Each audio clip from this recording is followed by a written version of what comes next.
povo! Hoje o Namastreta vai falar de um assunto bem feminino, um assunto que eu pessoalmente adoro falar e um assunto que eu acho que é essencial, crucial e urgente. A gente vai falar de sangue, a gente vai falar de ser mulher, a gente vai falar de menstruação. Esse processo que é absolutamente natural, que 50% da população do planeta basicamente passa por ele todo mês, mas que por algum motivo, ainda algum tipo de tabu, a gente não fala e que a gente odeia, né? A maioria das mulheres odeia menstruar. Como é que é a posição de vocês sobre isso, meninas?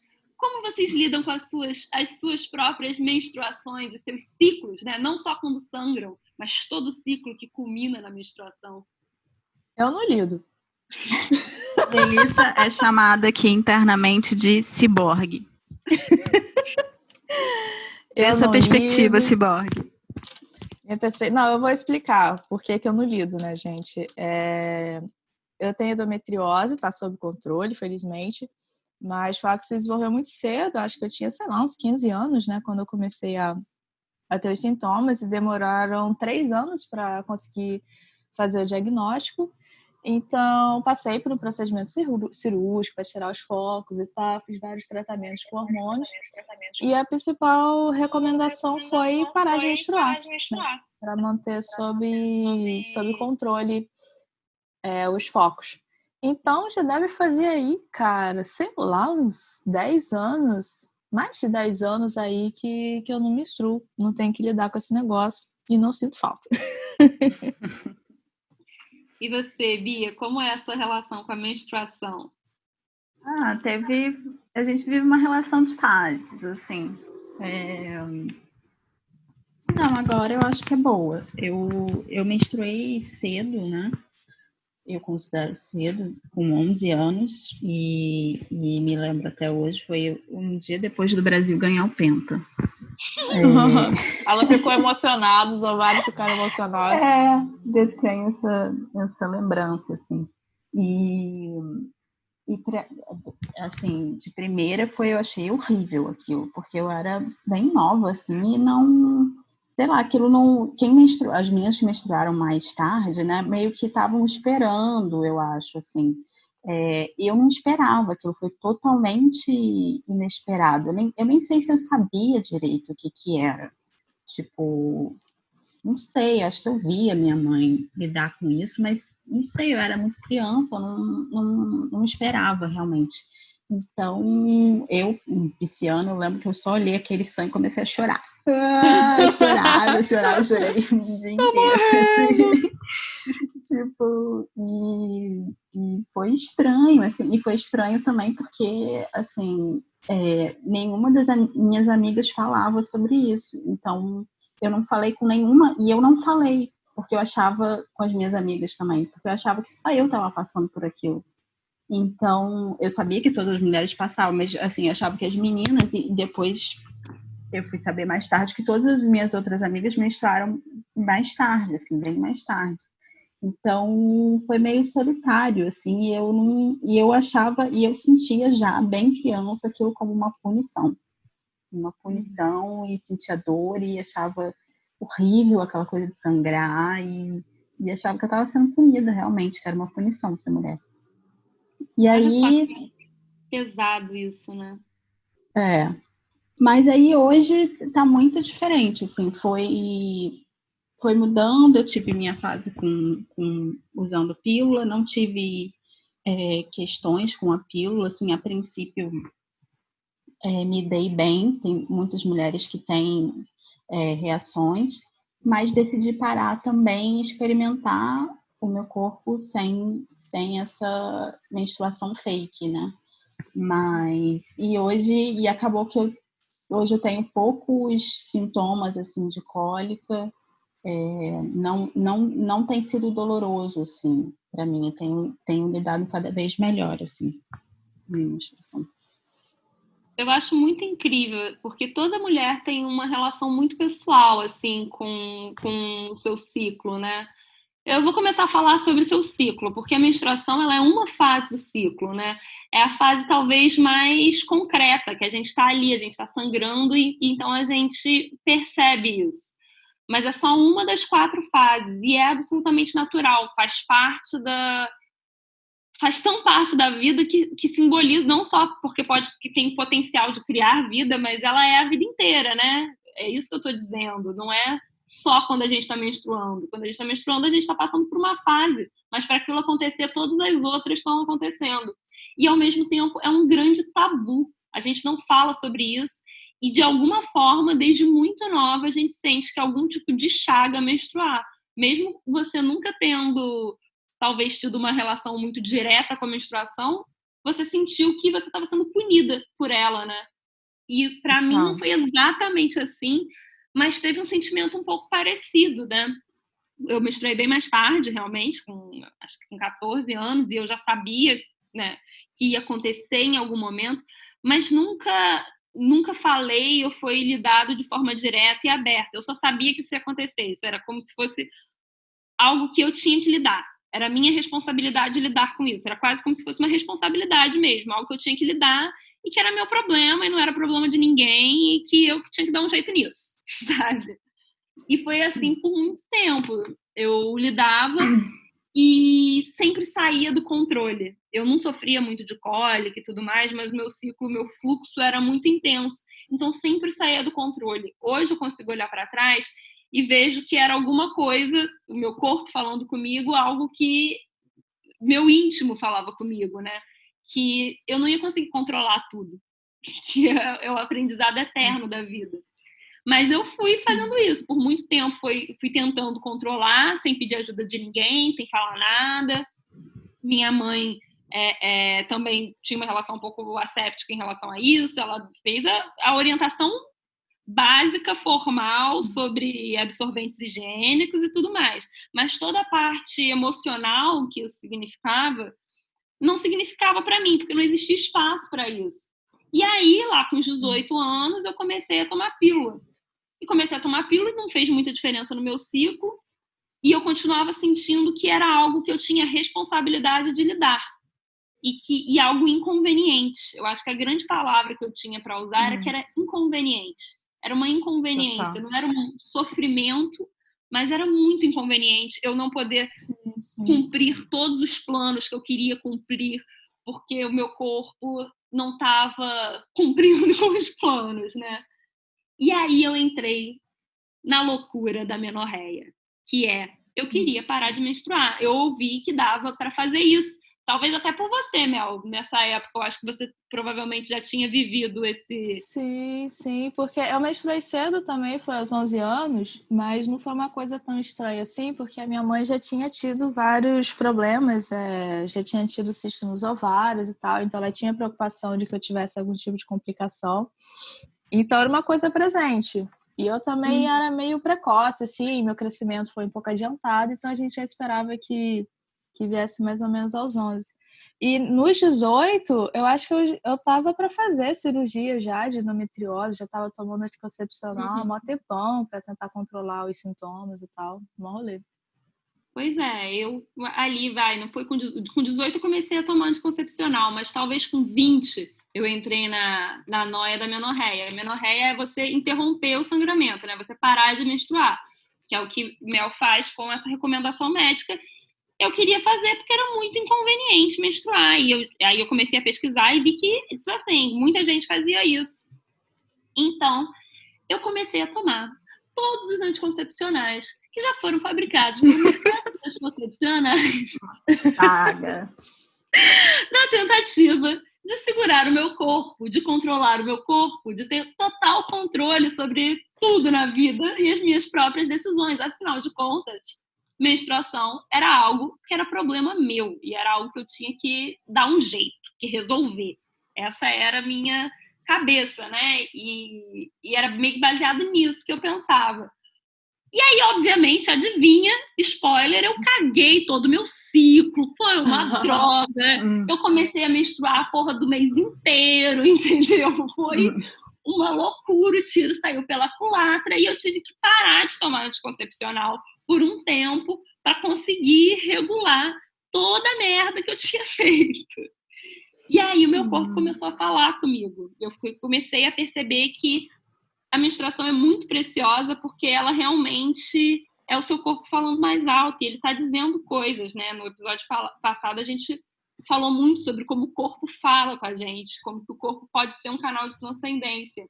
E aí eu fui percebendo isso, que o meu corpo estava falando comigo através da menstruação, que eu estava conseguindo escutar com mais clareza o que ele estava querendo me dizer naqueles momentos. Mesmo assim, depois eu voltei a tomar anticoncepcional por um tempo. E aí eu senti muita falta daquilo. E intuitivamente eu senti que eu precisava sangrar, que eu precisava lidar com aquele sangue. E comecei a sentir empiricamente e intuitivamente vontade de ter terra e de jogar meu sangue na terra. E depois eu fui descobrir que isso se chamava plantar a lua, e que também it's a thing, que também era uma coisa, do mesmo jeito que tinham mulheres. Aí pronto, abriu o caminho para drogas mais pesadas. Começou a jogar um sangue na terra. Pronto, já estava o sagrado feminino, ginecologia natural, ele tá perdido. Vaporização de útero, aí, meu amor, foi um negócio que não teve mais jeito. Foi para nunca mais voltar, realmente. E eu comecei a entender a menstruação como a expressão física do poder feminino mesmo, sabe? Esse poder feminino que a gente fala tanto, que é, ao mesmo tempo, criador e destruidor, né? Essa fase tão poderosa do feminino arquetípico, né? Que cria vida e destrói vida, ela está expressa mensalmente no nosso sangue, na nossa menstruação. E por que a gente acha que é impuro, né? A gente acha que é sujo, que o sangue é sujo, as pessoas têm nojo. Quando, na verdade, é um puta símbolo de poder. A gente tá botando sangue para fora. Isso é... Sangue é vida, é a potência de vida e é a potência de morte também, né? Necessariamente. E a gente está expressando isso com o nosso sangue, com o nosso corpo. Todo mês é muito poderoso. É um poder muito grande. E hoje em dia eu não consigo entender, quer dizer, eu consigo entender perfeitamente, né? Se todas as mulheres tivessem consciência do tamanho do poder que é expresso mensalmente no seu próprio corpo, quando se sangra, não ia ter patriarcado que segurava a gente, minha gente. Então, gente, ela tá muito revolucionária. Alguém segura essa mulher. Mas eu acho que tem uma coisa assim de... Foi um caminho, né, também, porque eu acho que toda... Aí falando da nossa história com o feminismo também, em determinado momento ser uma...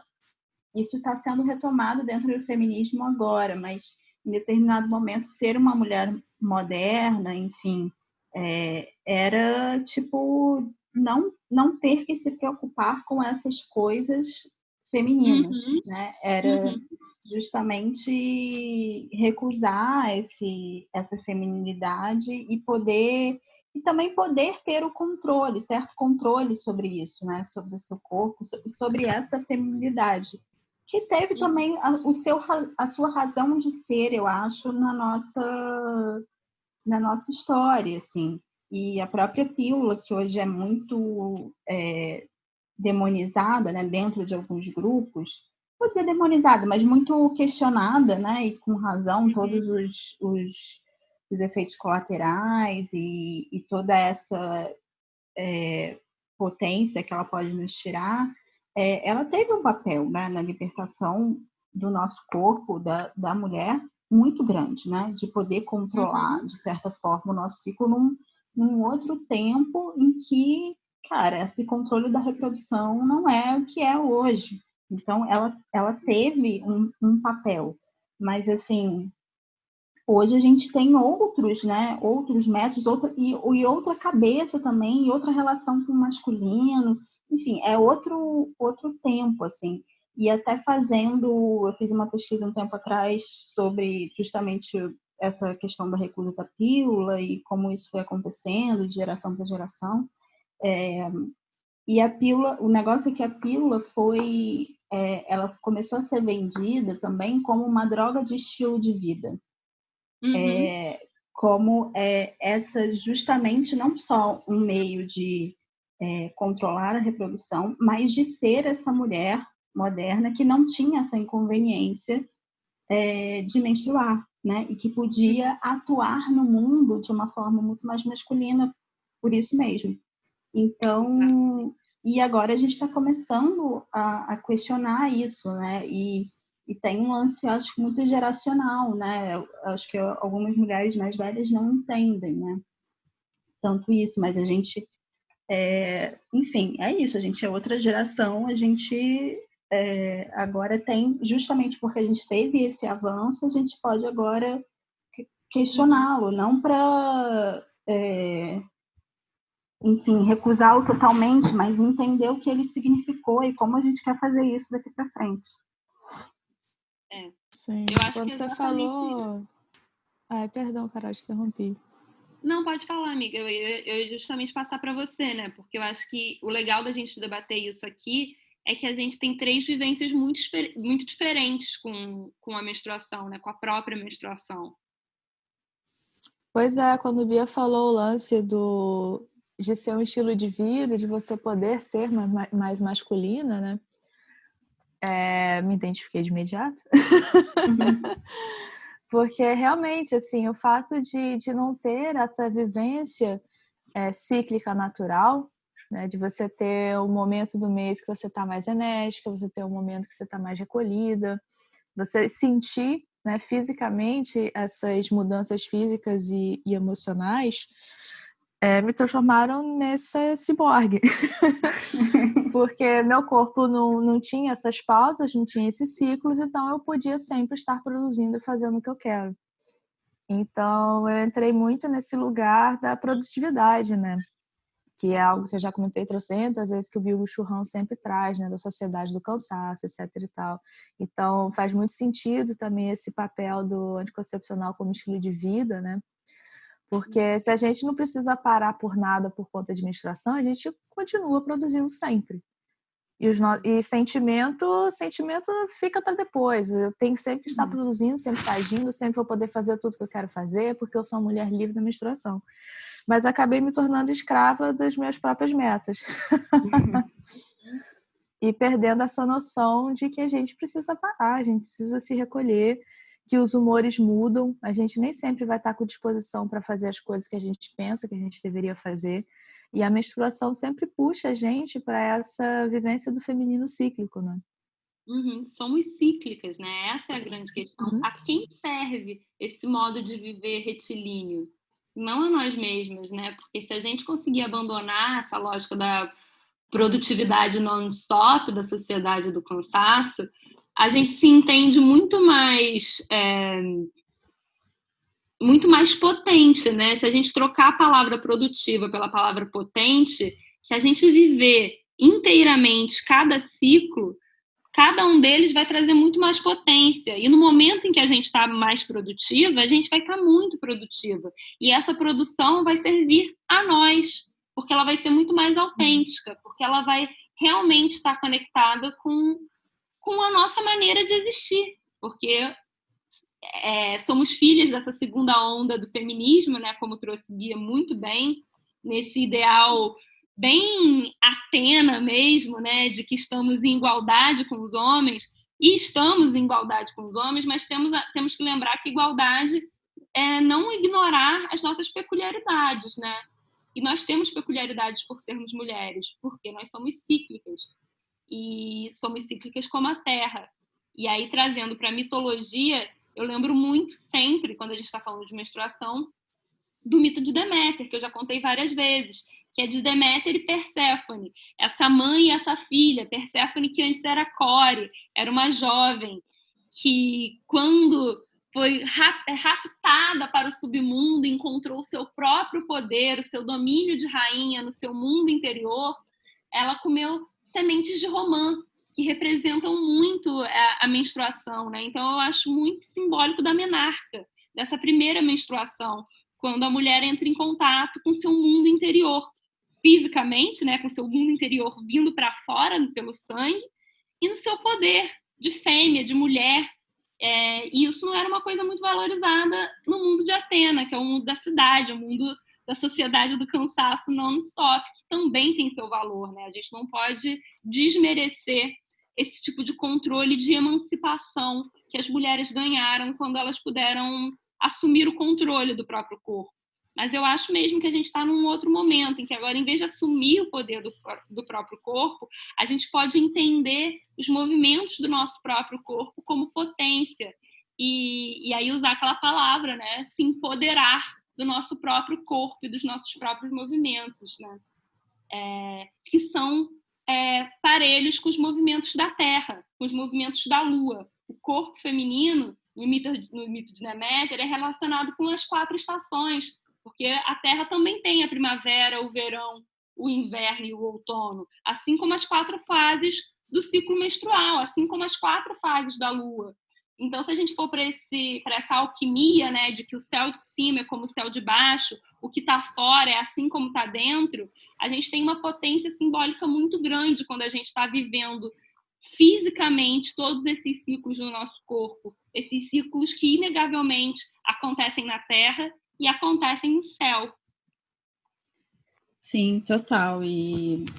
Mas eu acho também assim que a gente não pode forçar as pessoas também, as mulheres, a estabelecerem essa conexão, né? Tipo, que eu acho que é uma coisa que tem que vir muito, assim, de uma própria, um desejo de experimentação com isso, né? Porque eu vejo, às vezes, algumas mulheres falando, tem todo esse movimento de gostar da menstruação, mas não adianta, eu não gosto.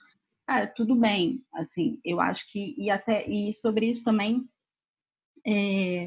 tem toda uma treta dentro do próprio feminismo, né, com isso. Eu tinha as minhas questões também com todo esse movimento do sagrado feminino e tal no começo, e justamente porque estava muito em contato com uma outra vertente do feminismo, que via muito isso como, enfim, essa ênfase, né, nessa conexão da mulher com a natureza, como um retrocesso, né, de pensar, poxa, a gente se esforçou tanto para desnaturalizar a noção de feminino e vocês estão aí, tipo, recolocando essa conexão com a natureza. Isso é o que nos prende, né? Isso foi o que nos oprimiu, essa ideia de que o feminino é algo natural, né? E houve todo um trabalho histórico para desnaturalizar essa noção de feminino, né? Para entender a nossa própria opressão. Mas realmente eu acho que a gente está se movendo, a gente está modificando também, a gente está tentando modificar um paradigma nessa nossa geração, que é justamente essa divisão tão clara, que é um assunto, enfim, sem fim da filosofia, da divisão entre natureza e cultura, né? Então, a gente está tentando se mover para além desse paradigma, né? E hoje eu entendo melhor e tento transitar entre esses 2 polos, né? Entre entender uma conexão com a natureza, mas entender também como isso está sempre permeado pela cultura, e entender também que essas conexões e essa relação com o que é natural, além de passar pela cultura, passa pela nossa singularidade, né? Como a gente vai operar essa conexão é muito singular. E para algumas mulheres, talvez essa conexão não seja fundamental, né? Talvez essa conexão com o ciclo, para elas, não seja fundamental, e isso não faz delas menos mulher. Porque essa experiência de ser mulher é muito singular também. A gente não é uma classe, a gente não é uma categoria única. Então, como a gente vai operar transitando entre essas 2 coisas, acaba sendo muito singular. Sim, eu achei muito legal quando você trouxe essa questão do respeito, né? Porque é algo que eu observo também, né? Que às vezes as pessoas acabam se impondo, né? Dentro dessa nova onda, né? Da aproximação com a natureza e tal. Sei lá, estava tomando anticoncepcional há anos, já vi vários casos desse, e abruptamente parou de tomar. E foi tendo várias complicações, né? Os hormônios ficaram todos regulados, o ciclo não voltou bonitinho e ficou sentindo muita cólica, enfim, trouxe vários problemas. Não que uma pessoa que toma anticoncepcional há muito tempo deva continuar pro resto da vida, não é esse sentido. mas de estar fazendo uma transição gradual, para não ser algo também desrespeitoso com o corpo que acabou se acostumando com aquela química, né? Na mesma medida que tem mulheres que sofrem muito com a TPM, a Carol comentou na questão do fluxo intenso, mulheres que têm endometriose também, mas que gostariam de engravidar, enfim, que às vezes a gente precisa de acabar intervindo, né, nesse ciclo com algum tipo de tratamento hormonal para poder estar chegando num ponto de bem-estar. E parece que esse meio termo entre a cultura e a natureza vem no respeito da singularidade do indivíduo, como você mesma trouxe. Então, como cada pessoa vai lidar com as demandas naturais e com as demandas culturais depende muito da individualidade. Então, tem pessoas que precisam dessa vivência da natureza cíclica do ciclo menstrual. Outras pessoas nem tanto, mas já que também não incomoda, para que estar interrompendo com remédio, na verdade. E para outras pessoas pode acabar sendo muito ruim a partir de outros problemas de saúde também, que acaba sendo melhor não ter. Então, a minha opinião, assim, pessoal, da minha vivência, é que, cara, não me faz falta nenhuma. Tem esse problema da falta de noção dos ciclos, de entrar nesse âmbito de automatização, mas retomar essa noção de ciclos é algo que eu posso fazer de outras maneiras também. Eu não sinto que eu preciso voltar a menstruar e talvez voltar a sofrer todas as dores de endometriose para poder sacar que eu tenho ciclos. Né? Vamos fazer uma terapia uns outros meios assim, mais tranquilos, né? E, enfim, e respeitando realmente a individualidade de cada uma, né? Eu acho que é exatamente isso. Primeiro, é bom lembrar, né, que a gente não é médica, a gente está falando das nossas experiências e das nossas vivências pessoais. E como eu falei, a gente tem experiências pessoais muito diferentes, por isso que eu acho que o debate aqui fica bem rico. Eu sou bem militante, né, no Sagrado Feminino. Bia já está numa transição que vem da herança dessa segunda onda acadêmica forte, e Mel vai outsider. O que eu acho muito legal, porque é exatamente isso. São formas... quando eu falo que a menstruação é uma potência, lembrando que potência não é poder, é potência, né? Ela pode vir a ser.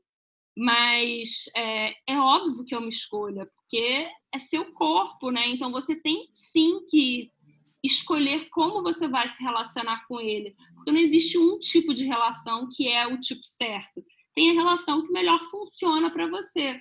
Mas falando, né, saindo da nossa experiência pessoal para ir para a menstruação socialmente falando, né, a gente falou um pouquinho arquetipicamente, a gente pode até voltar para falar um pouco dos arquétipos de cada fase do ciclo, mas falando dessa socialmente da menstruação, eu acho muito interessante a gente pensar por que socialmente criou-se um ódio dessa menstruação. Por que ela é tida como uma chaga, né? Saindo um pouco dessa relação individual. E por que a gente, quando mulheres, quando são perguntadas como é que é a sua menstruação, ou tem relatos muito negativos, ou no máximo falam, é normal. Como assim é normal? O que seria normal, né? Como é uma menstruação saudável? Porque se você está com um problema no trato urinário, por exemplo, né, tipo, você tá fazendo xixi, tá ardendo, o seu xixi tá com uma cor estranha. O médico não vai chegar para você e falar, então vamos parar de fazer xixi, né? Vamos parar de fazer xixi, porque se tem um problema, vamos parar de fazer xixi. Não, peraí, o xixi está simbolizando alguma coisa, né? Tá mostrando um outro problema do trato urinário. Vamos pesquisar aí o que está acontecendo. E a gente não tem, culturalmente, socialmente falando, a gente não tem esse costume. Está sendo um movimento relativamente novo, mas ao mesmo tempo muito ancestral. E aí eu queria jogar para vocês essa pergunta: por que vocês acham que socialmente as pessoas têm ódio, nojo, raiva e medo da menstruação? Toda uma relação com tudo isso. A menstruação, esse lidar social com a menstruação simboliza um lidar social com o feminino, né? Então, só as mulheres sangram. Então, isso simboliza muito, né? A nossa relação, essa recusa simboliza muito a nossa relação com o próprio feminino, né? E historicamente também nós, enquanto mulheres, fomos fazendo esse movimento de libertação, como eu falei, indo em direção mais a um paradigma masculino, né? Aceitando, buscando essa igualdade, né? E eu acho que agora a gente está buscando fazer mais uma igualdade pela diferença, né? Um feminismo da diferença, né? De que acolhendo e entendendo a nossa potência a partir da nossa diferença, e não do que temos em comum, mas do que temos de diferente.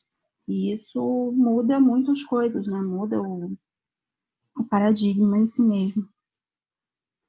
Sim, então eu concordo com o Bia, né? Acho que é meio óbvio, assim, né? Que as ramificações do patriarcado têm seu reflexo também no nosso trato com a menstruação, né? E culturalmente também a gente está num país assim um pouquinho mais machista, né? Se a gente for levar em conta aí os parâmetros europeus, né? Então tem toda uma questão mesmo assim do estar suja, né? Do não estar disponível também para o homem, enfim. São várias questões assim culturais muito pesadas que a gente vê que vão se replicando dentro das famílias, né? Então, eu lembro muito das piadas que meus pais faziam com relação à menstruação. Até meu pai que zoava minha mãe, sabe? Quando estava menstruada, você pensa, que engraçadinho tá fazendo piada, mas, pô, é desrespeitoso também. Fez com que eu sentisse vergonha, né? Eu me sentia envergonhada quando eu ficava menstruada, né? Então, enfim, é uma questão cultural assim muito muito forte, mas felizmente a gente está no movimento também de estar desmistificando isso, né? E eu estava lembrando do coletor, né, cara? Tá comentando com vocês ontem, né? Eu nem sei que negócio é esse, nunca vi, nunca usei, mas já considero pacas, né? E tá fazendo assim, eu acho que faz sucesso, porque eu vejo vários anúncios e várias pessoas falando que tá usando, então assim, os paradigmas estão mudando, né, e o capitalismo está se apossando disso, mas não deixa de ter esse lado positivo.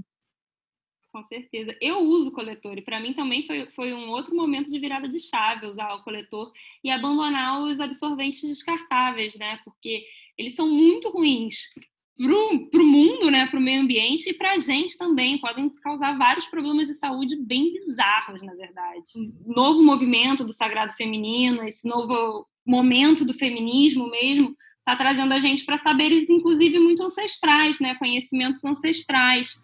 Em que estão trazendo métodos que já foram usados, como, por exemplo, os absorventes de pano, as calcinhas, ou então revisitando esses métodos antigos, como as calcinhas absorventes, e o coletor menstrual, que eu uso e que eu super recomendo. Também foi uma virada, porque não só porque, na verdade, ele é muito mais confortável, para mim foi muito mais confortável do que usar o absorvente ou o OB, que me incomodava muito, o absorvente externo, ou o OB, que na verdade pode te causar um choque que do nada você está muito bem, e aí você pode ter um choque horroroso, uma septicemia e perder uma perna, é uma coisa horrorosa. Pesquisem no Google depois, como vou entrar em detalhes. Síndrome do choque tóxico, o nome. É raro, mas acontece. Pois é, uma coisa assustadora. Quando eu fiquei sabendo disso, eu parei de usar a OB e eu odiava usar absorvente normal. E aí o coletor me veio com isso, com o bônus de que eu posso lidar com o meu sangue e olhar para o meu sangue. E o seu sangue pode te dizer muitas coisas sobre a sua saúde. Do mesmo jeito que as disfunções menstruais podem dizer coisas sobre a sua saúde, né, emocional, física e mental, o seu sangue também pode dizer muita coisa sobre a sua saúde. Olhar para ele, aprender a ler o seu sangue, também pode dizer muito sobre como você está. Né? A medicina chinesa já sabia disso, já falava muito sobre isso. E a gente está revendo esses saberes, redescobrindo esses saberes ancestrais, né?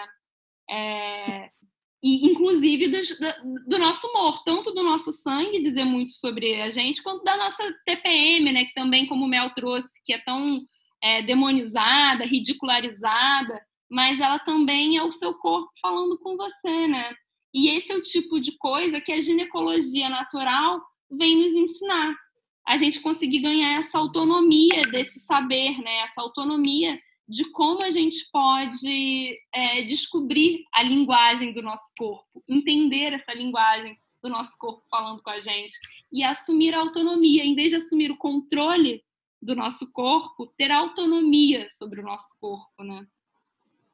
Sim, eu sou super da calcinha menstrual, foi a minha descoberta, assim, transição, e eu acho que foi o que mais modificou a minha relação com a menstruação, foi começar a usar a calcinha menstrual, assim. Tipo, eu achei muito melhor, é muito mais confortável, foi uma outra relação, assim, e tem essa relação também com o planeta, né? Cara, os absorventes menstruais descartáveis, né? Eles geram uma quantidade de lixo bizarra, né? Então, essa mudança também traz à tona que essa é uma relação com o nosso próprio corpo e com o meio ambiente, com o todo, né? E é toda uma vertente também do ecofeminismo, que começou lá nos anos 80, mas que também está voltando agora. É uma outra ética, né, também, de pensar a si mesmo em relação ao seu próprio meio ambiente, em relação a você mesmo. Então, muda muito, assim, essa relação. Foi muito bom para mim nesse sentido. E a ginecologia natural, né, além de ter esses gadgets novos da calcinha absorvente, do coletor menstrual, tem algumas práticas que são muito ancestrais e que estão voltando e que fazem com que a gente tenha um contato muito mais direto para conseguir criar essa autonomia, né? Como a vaporização de útero e plantar a sua lua. Plantar a lua é aquilo que eu estava falando, de você jogar o seu sangue de volta para a terra. Então, se você usa um coletor menstrual, você pode pegar ele, botar ele no potinho, olhar o seu sangue, analisar o seu sangue, descobrir muito com ele sobre como você está, como está a sua saúde. Cada vez mais você vai aprendendo mais, ele vai te dizendo mais. E depois você pode jogar ele na terra, devolver essa potência para a terra. É um ritual mesmo, um ritual de comunhão com a terra e de comunhão com você mesmo.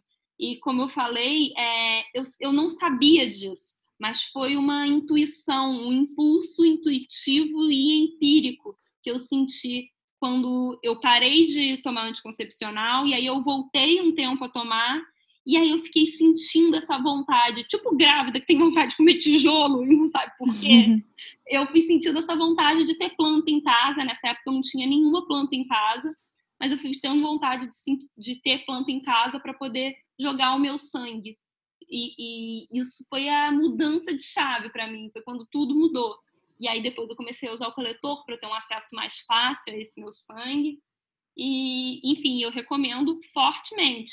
E tem a vaporização do útero, que também é outro saber ancestral que eu também gosto muito de praticar. E você pode usar muitas ervas diferentes para muitas disfunções diferentes, não só físicas, mas emocionais também. Bia, eu sei que também curte esse rolê, né, Bia?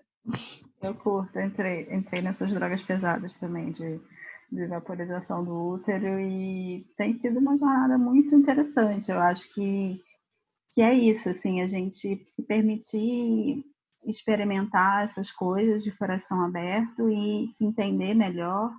E eu acho que o ponto principal é esse da ginecologia natural, né? De retomar esses saberes ancestrais.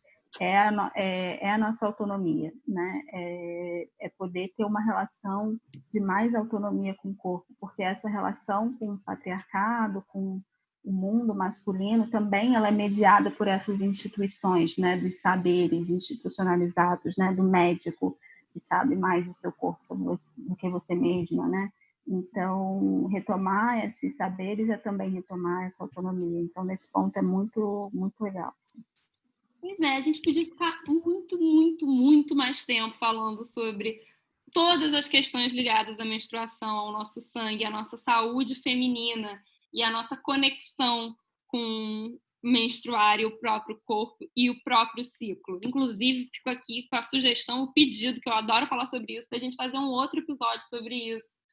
Mas, por hoje, eu vou encerrar com essa ideia, pedindo para todo mundo pensar nisso, da gente, em vez de querer ter o controle sobre o nosso corpo, da gente ter autonomia sobre ele.